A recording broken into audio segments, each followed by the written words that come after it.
बाबासाहेब, तुम्ही फक्त आमचे वडील म्हणून राहिला असता तर काय झालं असतो? दख्खनच्या पठारावरचं एक कुटुंब सुखी झालं असतं.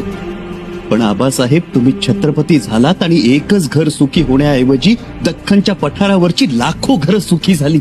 प्रत्येक घरात चुली पेटल्या, चुलीवर भाकऱ्या भाजल्या गेल्या, भुकेल्या जीवांनी पोट भरले ढेकर दिले.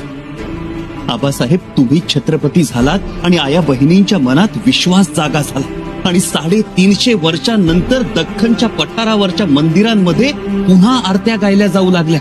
एवढंच नाही आबासाहेब, तुम्ही केवळ आमचे वडील म्हणून राहिला असतात तर एक बाप म्हणून तुमच्या संस्कारांचा ठसा आमच्या मनावर नक्कीच कोरला गेला असता.